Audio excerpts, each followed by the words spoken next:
everybody, happy Sunday. I hope that wherever you are and whatever you are doing, you are having an amazing weekend. I know.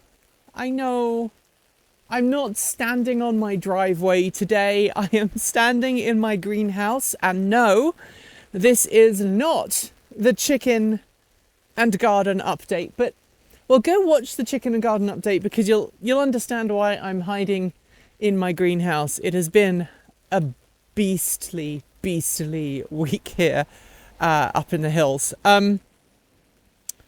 So today I want to talk on the Sunday Musing about something that I think we don't talk about enough on the channel, and I really do want to talk about it more, which is why I'm talking about it now. Specifically, what were your experiences buying, if you have in fact purchased, an electric car? Specifically, I want to know what your experiences were like buying the car from the dealership. Now, I have asked this question before, but it's a common thing that lots of people who buy EVs are going out to the dealership. They're buying a new EV because they want to be environmentally friendly, because they want to be clean, they want to be green.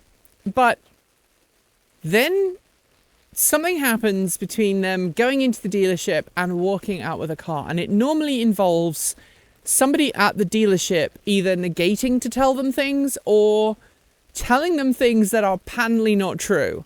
I've heard of so many horror stories over the years of people who have, for example, gone to buy a Chevrolet Bolt EV only to discover that the Chevrolet Bolt EV they purchased did not have fast charging, even though the dealership was like, oh yeah, it totally has fast charging. You can charge it up overnight. That's fast. And I think that was definitely in the line of not necessarily deceptive on the dealership's part, but an unwillingness to admit they didn't really understand the terminology. And it's not just dealers, and it's not just Chevy and GM and all of the legacy automakers. I've heard people who've purchased brand new Teslas who have had issues with effectively with the sales process. You know, they've walked into a Tesla showroom, they've purchased the car, and then they've had questions. And sometimes they've either misunderstood the salesperson, or the salesperson was, in Tesla's case, as is often the case, they were so busy selling cars that they didn't really have a huge amount of time to spend with each individual customer, and people end up walking out with cars or driving out with cars that they're not really fully, cognizant of how they operate or what to do. That has come to the fore this week. In really horrendous weather in mainland US, or in mainland US. Is it on mainland, in mainland? I guess in the lower 48. How about that? Specifically, we've had really nasty wind, rain, snow, super cold temperatures. There's been lots of news in the press about Teslas being stuck in Chicago at a charging station. Teslas that are not, were not charging, or charging stations that were not operating. And obviously the news media has jumped on that. Certain parts of the news media have jumped on that with glee, using that to proclaim why electric vehicles suck and we shouldn't be driving them. But based on some of the tales I've been hearing, and based on what other outlets have been saying, some of that appears to be new drivers who are underprepared for driving in the winter. They maybe purchased their Tesla in the summer when it was nice and warm, and nobody sat them down and went, you need to have a bigger buffer in the winter, right? You're not going to be able to travel as far. Or, when temperatures are low, you might need to do this, this, and this. It's something that M has discovered. M has the advantage, obviously, of working at a YouTube channel that focuses on covering electric vehicles and other clean, green forms of transportation. So when M purchased their Chevrolet Bolt with a B, secondhand, they came to me and other members of the team for advice. But had they not had our collective wisdom, they may too have ended up Sorry, I got dripped on. They may too have ended up with misinformation or misunderstanding about what was required. This week, for example, Em was like, yeah, I've really lost a lot of range because of the winter temperatures and I was expecting it. And I also understand that because I don't have parking with charging at my home, Em lives in an apartment, they have access to a garage, but they don't have charging in the garage. That my battery pack has slowly drained itself, or quite rapidly drained itself this week, because the battery has been trying to keep itself warm when temperatures have been a long, long way below freezing. And I guess what I'm trying to get to is I want to know how informed you felt as a buyer when you went to buy your EV. And I also acknowledge that a lot of people who watch this channel and the main channel are people who probably have a higher than average level of knowledge about electric vehicles because they watch this channel, they watch other channels, and they are informed, educated buyers. But not everybody is, and not everybody understands the importance of doing, due diligence on any purchase and doing the research behind, and would rather tend towards believing what the salesperson says. And that can be a problem. As I've said in another recent video, I had a family member who didn't really get told anything about their EV purchase, about what the car could and couldn't do. And again, they had the benefit of having me around, so I was able to help them. But there's definitely a trend that I'm seeing both on Discord and on other networks of, as electric vehicles become more and more popular, there is a growth in the number of uninformed buyers. And while it's good to see more people making the switch to electric, there's also a school of thought that says, well, an uninformed buyer can lead to a dissatisfied owner, and a dissatisfied owner is more likely to want to make the switch back to gasoline or another form of fuel if their initial EV ownership experience is not a good one. And there's already quite a lot of hyperbole around EV purchasing. And so, we don't want to add to that, right? We don't want to add to that hyperbole and that confusion about what EV ownership is really like, what charging experiences are really like.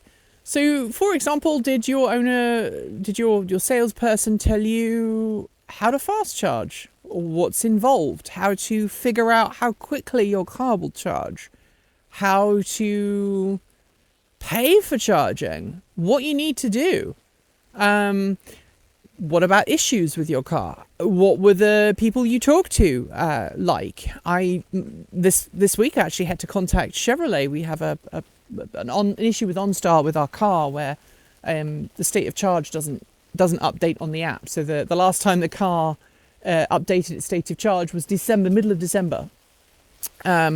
Which makes it kind of difficult if you want to remotely monitor your charge levels to figure out exactly how full your car's battery is. Interestingly, when it comes to my Bolt, my wife's Bolt, we can activate remote start. Fine, with nary a problem. We can unlock the car most of the time with nary a problem.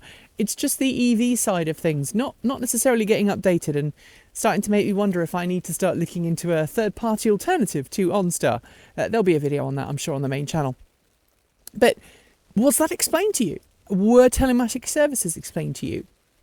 If you are a Tesla owner, did someone sit you down and go, this is how you use autopilot? Or did you just end up signing a piece of paper going, yeah, I'm going to read all the documentation later? Let me know your experiences and your thoughts in the comments below, because I would love to know what they were. And I would love to know how different people's experiences track across different makes and models.